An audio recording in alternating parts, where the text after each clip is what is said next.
한국은 백인을 흉내낸 거품일 뿐입니다. 파리 한복판 프랑스 전직 통상장관의 이 한마디에 회의장이 비웃음으로 가득 찼습니다. 세계 화장품의 왕좌를 지켜온 프랑스에게 K뷰티는 그저 짝퉁이었으니까요. 그런데 그때 한국에서 온 여성 과학자가 조용히 손을 들었습니다. 사진 한 장이 스크린에 떠오르자 비웃던 15명의 입이 일제히 닫혔습니다. 곧이어 발표된 올해 세계 화장품 수출 순위. 한국이 미국을 제치고 세계 2위, 무려 203개국을 정복했습니다. 유럽 전체가 쥐구멍을 찾기 시작했죠. 평생의 신념이 단 1시간 만에 무너진 프랑스 장관, 그 충격적인 반전의 전말을 지금 공개합니다. 시작하기 전 구독과 좋아요, 그리고 대한민국 파이팅! 댓글로 한국을 응원해주세요.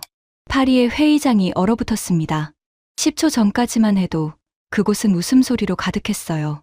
누군가는 의자를 뒤로 젖히고 팔짱을 꼈고 누군가는 옆자리 사람과 농담을 주고받으며 어깨를 들썩였습니다. 한국이라는 단어가 나올 때마다 코웃음이 터졌죠. 그런데 정면 스크린의 사진 한 장이 떠오른 순간 그 모든 소리가 거짓말처럼 사라졌습니다. 15명의 시선이 스크린에 박혔습니다. 누구도 입을 열지 못했어요. 천장의 에어컨 돌아가는 소리만 유난히 크게 들렸습니다. 제 바로 옆에 앉아있던 미국인 임원의 얼굴에서 비웃음이 천천히 사라지는 걸 저는 똑똑히 봤습니다. 그의 입꼬리가 굳고 목울대가 한번 크게 움직였죠. 그 사진 한 장이 제가 평생 믿어온 모든 것을 무너뜨리기 시작한 순간이었습니다. 안녕하세요. 저는 베르나르 들라크루아라고 합니다.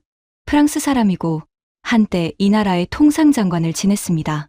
장관직에서 물러난 뒤에도 산업경쟁력 특별보좌관이라는 자리에서 우리 프랑스의 경제를 지켜왔어요.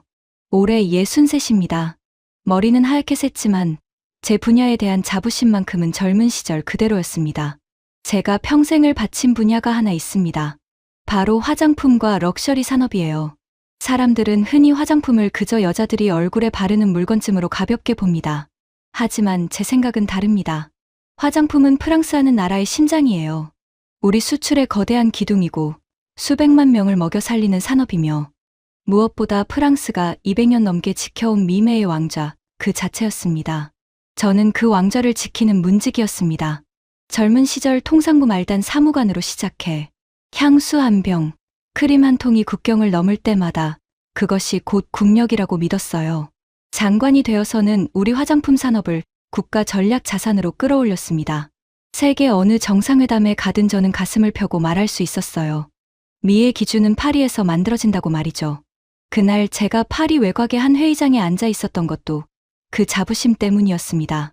그곳에서는 매년 가을 세계 화장품과 소비재 산업의 경쟁력을 점검하는 큰 포럼이 열립니다. 글로벌 산업 경쟁력 포럼이라는 이름이 붙은 자리였죠. 세계 각국의 화장품 기업 임원, 시장 분석가, 정부 관계자, 그리고 업계에 영향력 있는 평론가들이 한자리에 모이는 행사였습니다. 그날 오후의 패널 세션 주제는 이것이었어요. 아시아발 뷰티 열풍, 거품인가 실체인가. 저는 이 세션에 좌장격으로 초대받았습니다. 회의실 한가운데 길게 놓인 타원형 테이블에 저를 포함해 15명의 전문가가 빙 둘러앉아 있었죠. 창밖으로는 늦가을의 옅은 햇살이 들어오고 있었고 테이블 위에는 각자의 이름표와 물잔, 노트북이 놓여 있었습니다. 제 오른편에는 미국에서 온 그렉 켈러인이 앉아 있었습니다. 45, 거대 화장품 그룹의 임원이자 신랄하기로 소문난 평론가였어요. 그의 말 한마디에 신생 브랜드가 떴다 가라앉았다 했습니다. 본인도 그걸 잘 알았죠. 값비싼 정장의 새하얀 치아, 모든 말끝마다 비웃음이 묻어나는 사람이었습니다. 제 왼편에는 이탈리아에서 온 뷰티 저널리스트 엘레나 비앙키가 있었어요. 50살, 차분하고 공정하기로 이름난 기자였습니다. 테이블 끝에는 독일 화장품 산업협회 명예회장 클라우스 베버가 앉아 있었습니다. 이른의 노신사로 업계에 살아있는 역사 같은 분이었죠. 그리고 제 맞은편 테이블 가장 구석에 한동양 여성이 조용히 앉아 있었습니다. 이름표에는 서지원이라고 적혀 있었어요. 한국에서 온 박사라고 했습니다. 48쯤 되어 보였고 화려한 구석이라고는 없는 짙은 색 정장 차림이었습니다. 그녀는 다른 사람들이 웃고 떠드는 내내 거의 말이 없었어요. 그저 작은 노트에 무언가를 적으며 조용히 좌중을 지켜볼 뿐이었습니다. 솔직히 말하면 저는 그녀의 존재를 거의 신경 쓰지 않았습니다. 한국에서 온 학자 한 명이 이 자리에서 무슨 대단한 말을 하겠나 싶었거든요. 세션이 시작되고 사회자가 제게 첫 발언을 청했습니다. 저는 물을 한 모금 마시고 천천히 입을 열었어요. 요즘 젊은 사람들이 한국 화장품, 그러니까 K뷰티라는 것에 열광한다고 들었습니다. 저도 손주들 덕분에 몇 번 봤어요. 발랄하고 포장도 예쁘고 영상도 잘 만들더군요. 마케팅 하나는 인정합니다. 좌중 몇 명이 가볍게 고개를 끄덕였습니다. 저는 말을 이었죠. 하지만 우리는 전문가입니다. 거품과 실체를 구분할 줄 알아야 해요. 솔직하게 말씀드리겠습니다. K뷰티는 거품입니다. 그리고 그 뿌리에는 한 가지 슬픈 진실이 있어요. 한국 사람들은 백인의 피부를 동경합니다. 회의실 공기가 살짝 들썩였습니다. 저는 개의치 않고 계속했어요. 여러분도 보셨을 겁니다. 한국 연예인들 사진을요. 하나같이 피부를 하얗게, 더 하얗게 만들려고 안달이죠. 그들은 자기 피부색을 받아들이지 못합니다. 서양 백인처럼 보이고 싶어 해요. 그래서 온갖 미백 제품에 매달리는 겁니다. 이건 화장품 기술이 아니라 일종의 문화적 열등감이에요. 자기보다 우월하다고 여기는 서구를 흉내내는 거죠. 그 흉내 내기를 그럴듯하게 포장한 게 바로 K뷰티고요. 제가 말을 마치자 그렉 켈러인이 박수를 치듯 손뼉을 한번 짝 부딪혔습니다. 장관님, 그게 핵심을 정확히 찌르셨네요. 그가 의자를 빙글 돌려 좌중을 향하더니 새하얀 이를 드러내며 웃었습니다. 제가 더 솔직하게 말씀드릴까요? K뷰티의 비밀은 딱 두 가지입니다. 성형수술과 포토샵이에요. 한국 가보셨어요? 거리에 성형외과 간판이 약국보다 많습니다. 얼굴을 통째로 깎고 코를 세우고 눈을 찢어서 서양인 비슷하게 만들어 놓죠. 그러고도 모자라서 사진은 또 보정 앱으로 피부를 갈아엎습니다. 그렇게 만든 가짜 얼굴을 영상에 띄워놓고 우리 화장품 덕분에 이렇게 됐다고 파는 거예요. 사기죠. 아주 세련된 사기. 회의실 여기저기서 웃음이 터졌습니다. 누군가는 어깨를 들썩이며 키득거렸고 누군가는 옆 사람과 눈을 맞추며 고개를 절레절레 흔들었어요. 프랑스 럭셔리 브랜드에서 온 한 임원은 와인잔을 만지작거리며 비아냥거렸습니다. 베르사유의 우아함을 김치 냄새 나는 나라가 논한다는 게 우습긴 하죠. 또 웃음이 일었습니다. 그렉은 신이 난 듯 목소리를 높였어요. 생각해 보세요. 우리 샤넬이, 우리 디올이, 우리 로레알이 얼마나 긴 세월을 쌓아 올렸습니까? 100년, 200년이에요. 장인들이 대를 이어 향을 빚고 색을 만들고 피부를 연구했습니다. 그런데 어디서 갑자기 튀어나온 나라가 그 역사를 10년 마케팅으로 따라잡겠다고요? 말이 됩니까? 한국이 만드는 건 미가 아니에요. 미의 짝퉁이죠. 우리가 진품이고요. 저는 흐뭇하게 그 광경을 지켜봤습니다. 제 생각과 그렉의 생각이 좌중 대부분의 생각이기도 했으니까요. 중국에서 온 시장 분석가도, 영국에서 온 피부과 전문의도 다들 가벼운 미소를 띤 채 동의의 눈빛을 보내고 있었습니다. 단 한 사람, 제 맞은편 구석의 한국 여성만 빼고요. 서지원 박사는 웃지 않았습니다. 화내지도 않았어요. 그저 펜을 내려놓고 두 손을 가지런히 모은 채 우리를 바라보고 있었습니다. 그 눈빛이 묘했어요. 분노도 아니고 모욕감도 아니었습니다. 굳이 말하자면 무언가를 측은하게 바라보는 눈빛에 가까웠죠. 마치 한참 어린 아이들이 틀린 답을 자신만만하게 외치는 걸 지켜보는 선생님처럼요. 그 눈빛이 어쩐지 거슬렸습니다. 저는 일부러 그녀 쪽으로 고개를 돌리며 말했어요. 서 박사님이라고 하셨나요? 한국에서 오셨다고요. 제 말이 불편하셨다면 미리 양해를 구합니다. 하지만 전문가들끼리 솔직해야 하지 않겠습니까? 혹시 반론이 있으십니까? 사실 그건 진짜 질문이 아니었습니다. 일종의 과시였어요. 좌중 앞에서 반박하지 못할 게 뻔한 상대에게 발언권을 던져주는 여유. 저는 그녀가 얼굴을 붉히며 머뭇거리거나 아니면 정중하게 고개를 숙이고 물러설 거라 예상했습니다. 그런데 서지원 박사는 천천히 손을 들었습니다. 그리고 조용하지만 또렷한 목소리로 말했어요. 그녀의 프랑스어는 흠잡을 데 없었습니다. 네, 한 가지 여쭙고 싶은 게 있습니다, 장관님. 회의실이 살짝 조용해졌습니다. 모두의 시선이 그녀에게 모였어요. 방금 장관님께서 말씀하신 모든 논리에는 단 하나의 대전제가 깔려 있습니다. 맑고 하얀 피부는 원래 서양 백인의 것이고 한국인이 그것을 부러워해서 흉내낸다는 전제죠. 켈러엔 씨의 말씀도 다른 분들의 웃음도 전부 그 전제 위에 서 있습니다. 맞습니까? 저는 고개를 끄덕였습니다. 그렇죠. 당연한 사실 아닙니까? 그렇다면 한 가지만 여쭙겠습니다. 그녀는 잠시 우리 한 사람 한 사람의 얼굴을 천천히 둘러봤습니다. 그리고 말했어요. 만약 그 대전제가 역사적으로도 과학적으로도 처음부터 끝까지 틀린 것이라면 여러분은 어떻게 하시겠습니까? 순간 회의실이 술렁였습니다. 그렉이 코웃음을 치며 끼어들었어요. 틀려요? 뭐가 틀립니까? 하얀 피부가 서양 거라는 게 틀렸다고요? 박사님, 거울 좀 보고 오시죠. 백인이 누구 피부를 부러워한다는 겁니까? 여기저기서 또 웃음이 새어나왔습니다. 하지만 이번 웃음은 아까처럼 호탕하지 않았어요. 어딘가 조심스러웠습니다. 서지원 박사의 표정이 너무나 흔들림 없었기 때문이었죠. 그녀는 그 모든 비웃음을 가만히 받아낸 뒤 차분하게 말을 이었습니다. 좋습니다. 그럼 제가 증명해 보이겠습니다. 다만 부탁이 하나 있어요. 제가 자료를 다 보여드릴 때까지 중간에 자리를 뜨지 말아 주십시오. 이 방을 나서실 때쯤이면 오늘 여러분이 웃었던 그 웃음이 부끄러워지실 테니까요. 그 말에 그렉의 얼굴이 살짝 일그러졌습니다.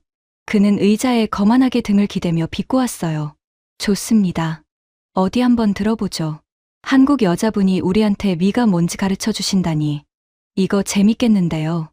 10분 드리겠습니다. 10분 안에 저를 설득 못하시면 그땐 박사님이 사과하셔야 합니다. 한국 화장품 전체를 대표해서요. 어떻습니까? 회의실에 긴장이 감돌았습니다.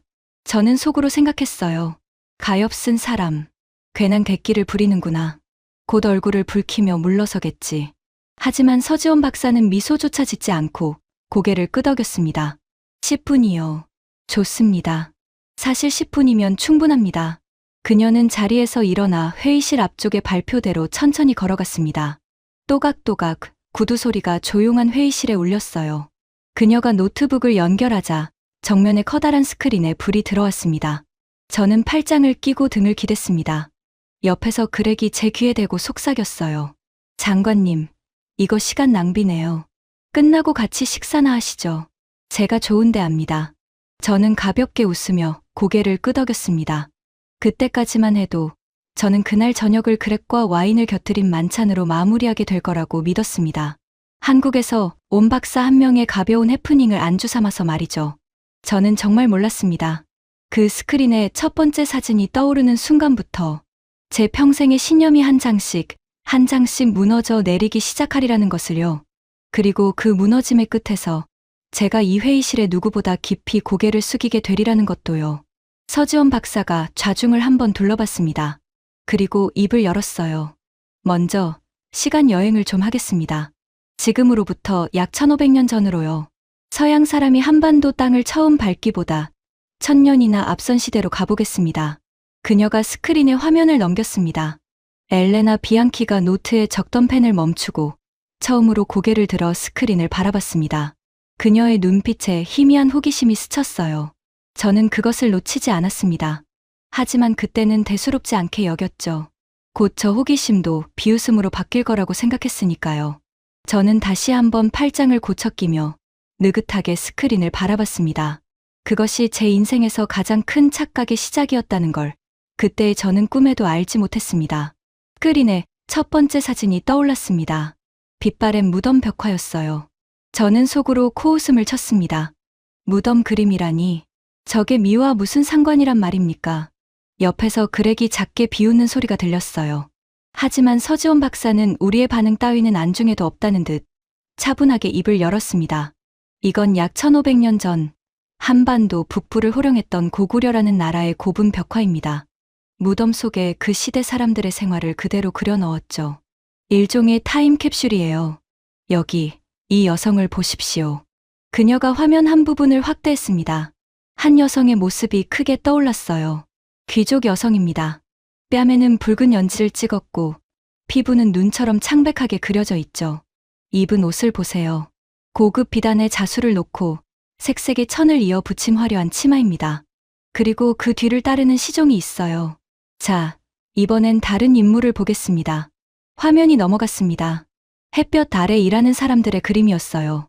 야외에서 노동하는 평민과 시종들입니다. 보세요. 피부가 어둡게 그려져 있죠. 이건 단순히 화가의 취향이 아닙니다. 밝은 피부는 햇볕 아래에서 고생하지 않아도 되는 사람, 즉 부유하고 권력 있는 계층을 상징하는 시각적 언어였어요. 당시 기록에는 남녀를 불문하고 모두가 피부를 하얗게 관리하도록 권장했다는 내용까지 남아 있습니다. 박사가 좌중을 둘러봤습니다. 여러분, 다시 한번 말씀드립니다. 이건 1500년 전입니다. 서양 사람이 한반도 땅을 처음 밟은 것보다 무려 1000년이 앞선 시대예요. 맑고 하얀 피부에 대한 한국인의 선호는 서양 문물이 들어오기 1000년 전에 이미 완벽하게 자리 잡고 있었던 겁니다. 저는 가볍게 손을 들었습니다. 이 정도 반박은 어렵지 않았으니까요. 박사님, 흥미로운 그림이긴 합니다.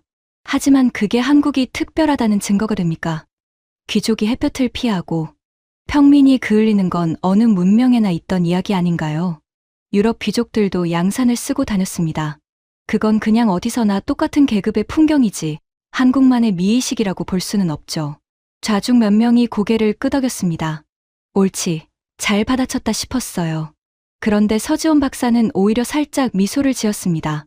아주 좋은 지적입니다, 장관님. 정확히 그 반론이 나오길 기다렸어요. 그래서 다음 자료를 준비했습니다. 화면이 또 넘어갔습니다. 이번엔 오래된 문헌의 사진이었어요. 시간을 좀 더 앞으로 당겨 약 200년에서 300년 전 조선시대로 가보겠습니다. 여기 당대 최고의 지식인으로 꼽히던 한 학자에 대한 기록이 있습니다. 그를 묘사한 글에는 이렇게 적혀 있어요. 얼굴이 희고 수려하여 미남으로 평가받았다고요. 그 시대 지식인에게 맑고 투명한 피부는 학문의 깊이와 내면의 품격을 밖으로 드러내는 가장 강력한 장치였습니다. 그녀가 다음 장면을 띄웠습니다. 그리고 이건 조선시대 대표 고전 소설의 한 장면입니다.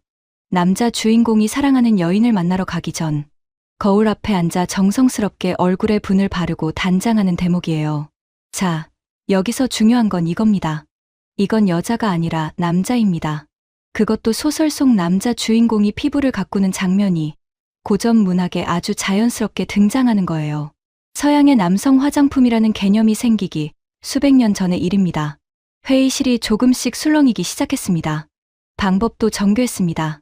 쌀을 씻고 남은 뿌연 물로 세안을 했고 녹두를 곱게 갈아 만든 천연 세정제로 얼굴을 닦았어요.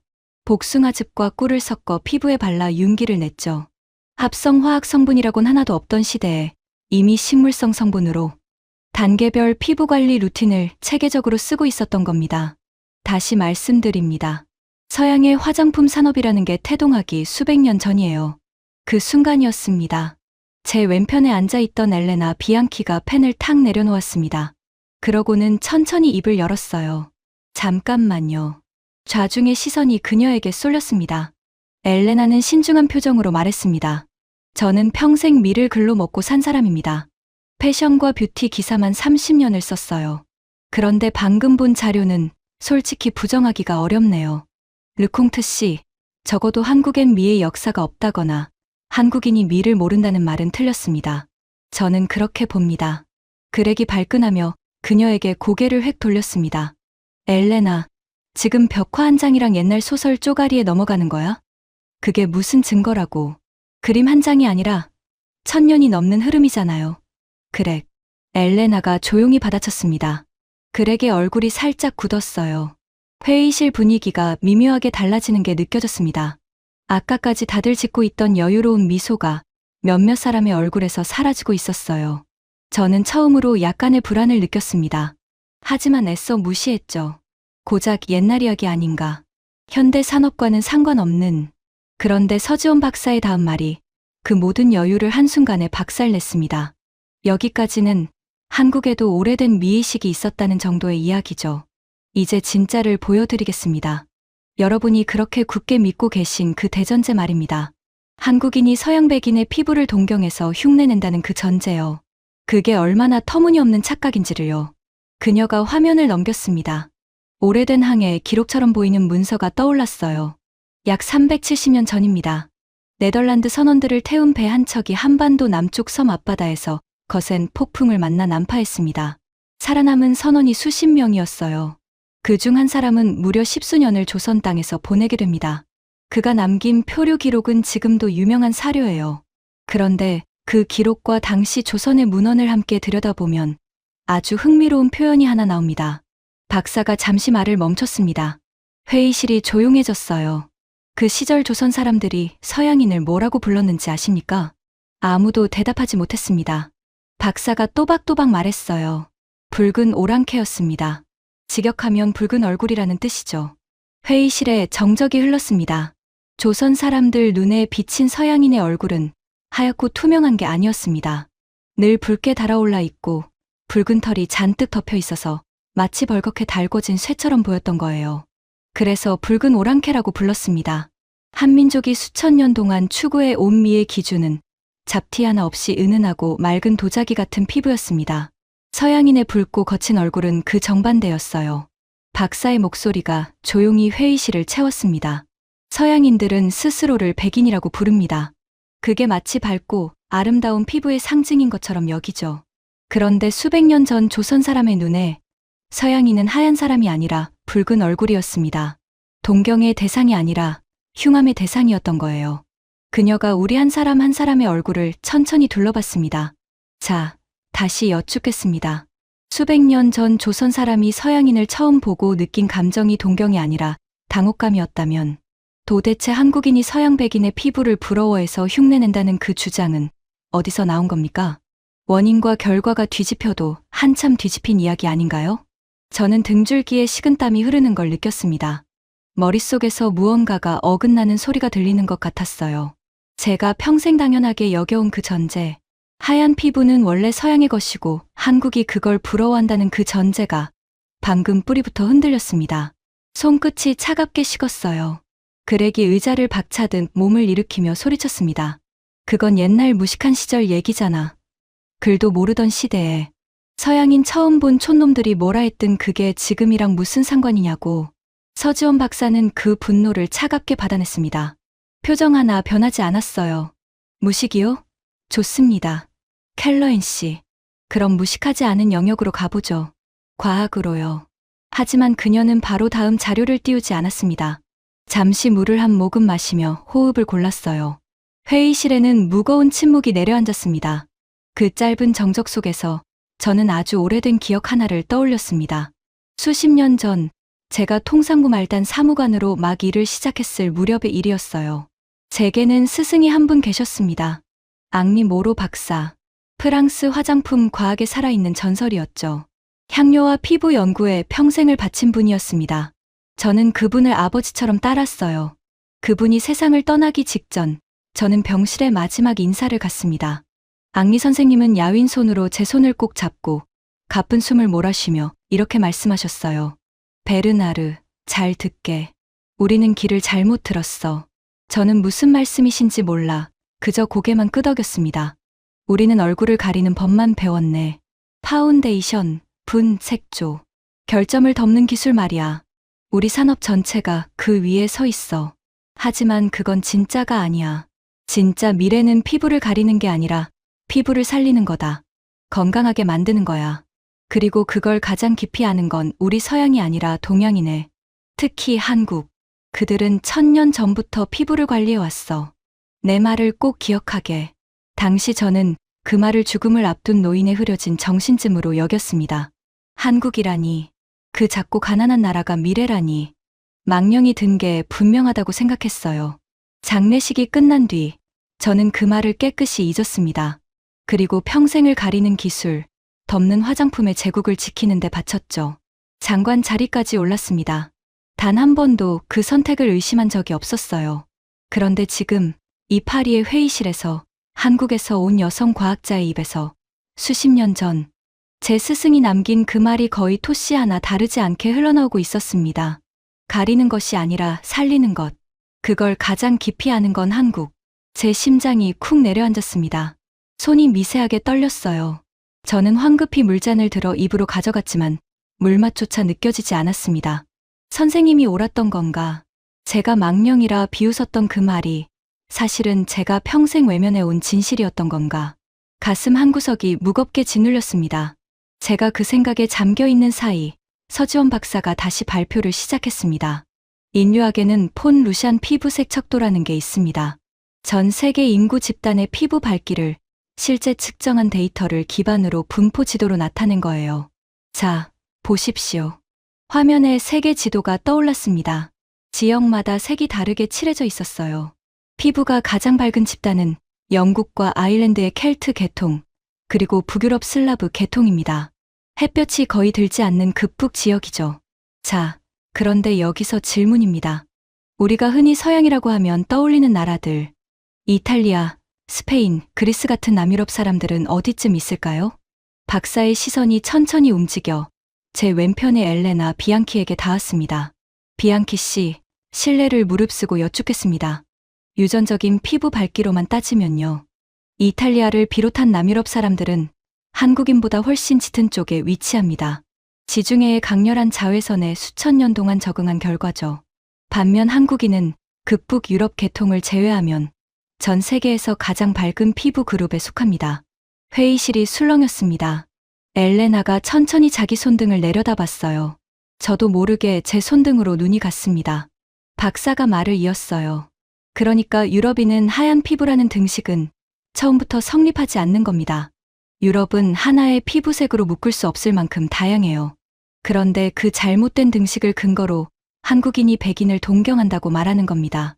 한국인의 맑은 피부는 누구를 흉내낸 결과가 아니에요. 동북아시아라는 기후 환경에서 수천 년에 걸쳐 형성된 유전적 결과물입니다. 부러워할 대상 자체가 애초에 존재하지 않았던 거예요. 회의실에 다시 정적이 내려앉았습니다. 아까 베르사유의 우아함이 어쩌고 하며 비아냥거렸던 프랑스 럭셔리 브랜드의 임원이 슬그머니 고개를 떨궜습니다. 그의 얼굴이 벌겋게 달아올라 있었어요. 마치 붉은 오랑캐라는 말처럼요. 회의실 곳곳에서 사람들이 어색하게 자세를 고쳐 앉았습니다. 누구도 더는 웃지 않았어요. 저는 깨달았습니다. 이건 한국이 우리를 따라온 이야기가 아니었습니다. 우리가 존재하지도 않는 우월함을 멋대로 가정하고 그 위에서 한국을 깔봐 온 이야기였어요. 서지원 박사가 마지막 자료를 향해 나아갔습니다. 그럼 마지막으로 2000년의 철학이 현대에는 어떤 모습으로 살아있는지 보여드리겠습니다. 한국의 스킨케어는 단계가 굉장히 많습니다. 클렌저로 시작해서 토너, 에센스, 세럼, 앰플, 크림, 선크림까지. 어떤 사람은 10단계가 넘게 관리하죠. 외국인들이 처음 보면 얼굴에 도대체 뭘 이렇게 많이 바르냐고 놀랍니다. 하지만 그 안에 담긴 철학은 단 하나예요. 피부가 스스로 건강해지도록 돕는 것. 그녀가 좌중을 향해 또렷이 말했습니다. 서구 브랜드는 오랫동안 가리는 기술에 강했습니다. 파운데이션과 컨실러로 잡티를 덮고 색조로 인상을 바꾸죠. 커버입니다. 한국은 다른 길을 갔어요. 결점을 덮는 게 아니라 결점 자체를 없애는 방향, 케어죠. 1000년 전 쌀뜨물과 녹두로 피부를 가꾸던 그 철학이 오늘날 최첨단 바이오 기술과 만난 겁니다. 그리고 그녀는 좌중을 둘러보며 결정적인 한 방을 꺼냈습니다. 피부에 정말 좋지만 너무 불안정하고 피부 장벽을 뚫지 못해서 화장품에 쓸 수 없던 유효 성분들이 있습니다. 서구의 거대 연구소들이 30년을 매달려도 풀지 못한 숙제였어요. 그런데 그걸 한국 과학자들이 세계 최초로 풀어냈습니다. 그 성분을 아주 미세한 캡슐에 담아 피부 깊숙이 안정적으로 전달하는 기술이죠. 임상시험에서 수백만 원짜리 시술에 버금가는 결과가 나왔습니다. 거품이 만든 결과가 아니에요. 천년의 철학과 그 위에 쌓인 최첨단 과학이 만든 결과입니다. 그때 제 오른편에서 한 사람이 조용히 손을 들었습니다. 일본에서 온 화장품 기업의 임원이었어요. 그는 신중하게 입을 열었습니다. 한 말씀 드리겠습니다. 저는 일본 사람입니다. 우리 일본 화장품도 자부심이 대단하죠. 세계적인 브랜드들이 있습니다. 하지만 오늘 이 자리에서 저는 솔직하게 인정하겠습니다. 케어라는 철학, 피부를 살린다는 그 방향에서는 우리 일본도 한국에 배운 부분이 분명히 있습니다. 이건 부정할 수 없는 사실이에요. 회의실이 크게 술렁였습니다. 일본이 인정하다니. 좌중의 분위기가 완전히 뒤집히고 있었어요. 옆에서 중국에서 온 시장 분석가도 무겁게 고개를 끄덕이며 중얼거렸습니다. 데이터로만 봐도 반박할 게 없네요. 인정합니다. 이제 이 회의실에서 한국을 비웃지 않는 사람이 비웃는 사람보다 많아졌습니다. 그런데 단 한 사람, 그렉 켈러햄만은 여전히 물러서지 않았어요. 그는 얼굴이 시뻘개진 채 주먹으로 테이블을 쾅 내리쳤습니다. 웃기지 마. 우리 미국 브랜드가, 우리 에스티로더가, 클리니크가 100년을 쌓았어. 어디서 굴러온 한국 거품이 그걸 이긴다고? 유행은 지나가는 거야. 10년만 지나봐. 다 사라질 거품이라고. 너희가 잠깐 반짝하는 걸 가지고 미의 왕좌가 어쩌고 하지 마. 회의실이 그의 고함에 얼어붙었습니다. 서지원 박사는 그런 그렉을 한참 동안 조용히 바라봤어요. 그리고 아주 차분한 목소리로 말했습니다. 정말 거품일까요? 켈러인 씨. 그녀가 천천히 발표대에서 한 걸음 앞으로 나왔습니다.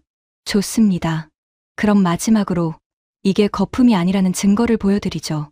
1000년 전 이야기도 과학 이론도 아닙니다. 지금 이 순간 바로 이 건물 안에서 벌어지고 있는 일입니다. 그 순간이었어요. 회의실 뒤쪽 문이 조용히 열렸습니다.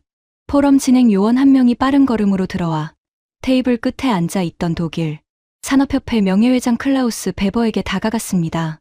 그리고 종이 한 장을 그의 앞에 내려놓았어요. 베버 회장이 그 종이를 집어들었습니다. 노신사의 눈동자가 종이 위를 빠르게 훑었어요.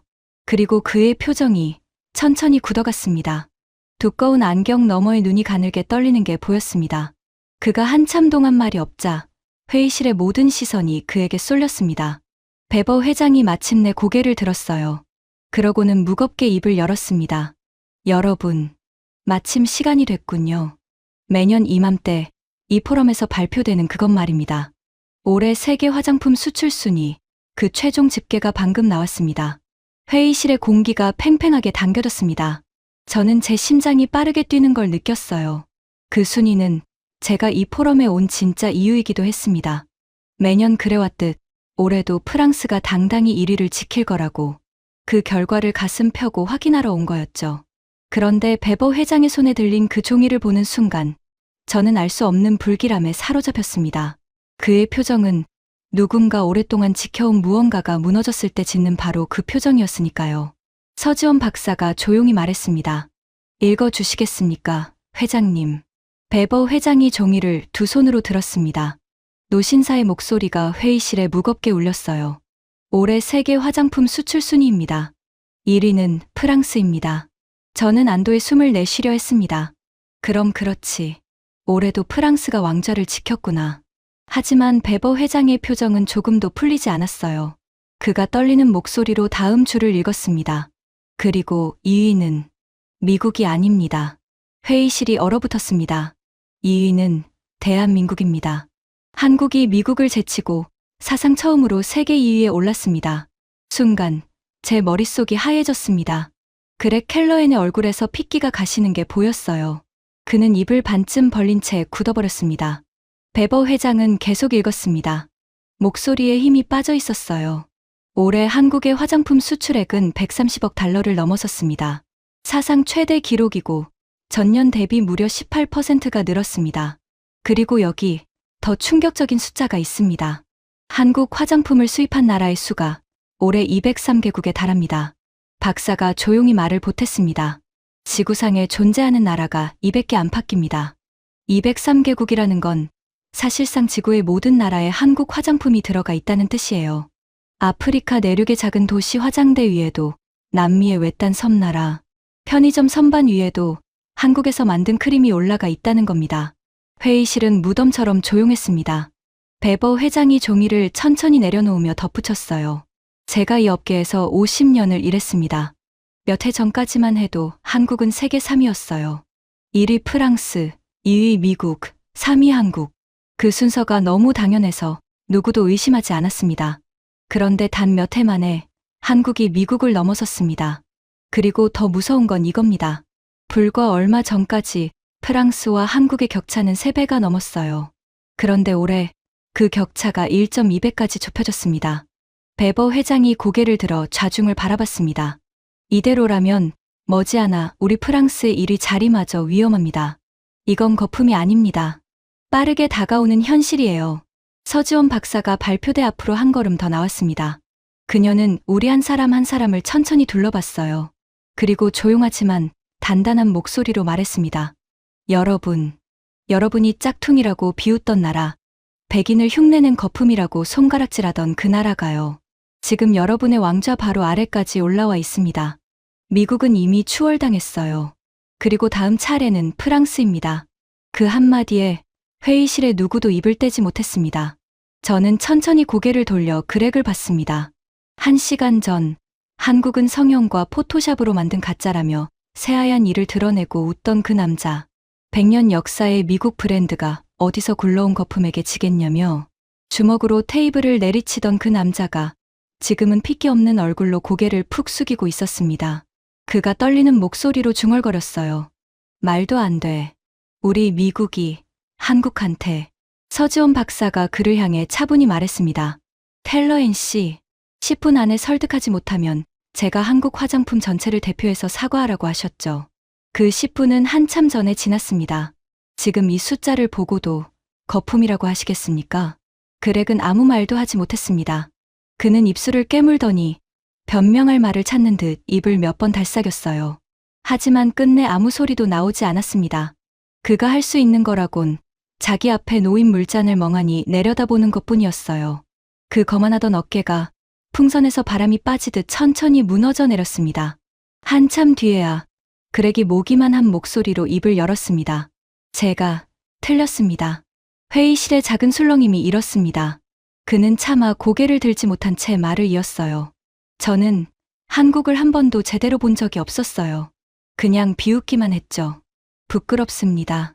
가장 끝까지 버티던 사람이 무너지자 회의실의 마지막 둑이 터졌습니다. 여기저기서 사람들이 무겁게 고개를 끄덕였어요. 누군가는 긴 한숨을 내쉬었고 누군가는 멍하니 스크린의 숫자를 바라봤습니다. 테이블 끝에서 베버 회장이 자리에서 천천히 일어섰습니다.